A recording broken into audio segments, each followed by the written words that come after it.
श्री दत्तस्तव स्तोत्रम्। भूतप्रेतपिशाचाद्या यस्य स्मरणमात्रतः दुरादेव पलायन्ते दत्तात्रेयं नमामितम्। यन्नामस्मरणाद् दैन्यं पापं तापस्य नश्यति। भीतिग्रहार्ति दुःस्वप्नं दत्तात्रेयं नमामितम्।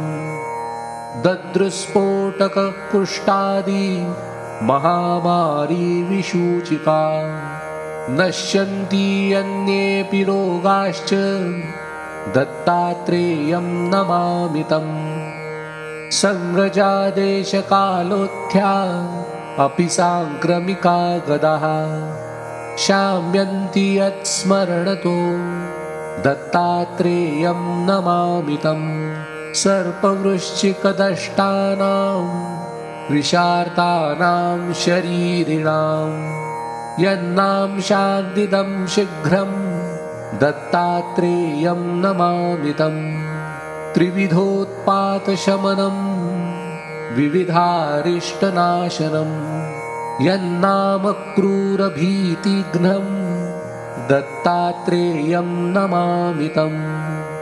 वैर्यादिकृतमन्त्रादि प्रयोगा यस्य कीर्तनात् नश्यन्ति देवबाधाश्च दत्तात्रेयं नमामितम्। यच्छिष्यस्मरणात् सद्यो गतनष्टादिलभ्यते य ईशः सर्वतस्त्रान्ता दत्तात्रेयं नमामितम्। जयलाभयशः कामदातुर्दत्तस्य यः स्तवम् भोगमोक्षप्रदस्येमं पठेद्दत्तप्रियो भवेत्। इति श्रीवासुदेवानन्दसरस्वती विरचितं दत्तस्तव स्तोत्रं सम्पूर्णम्।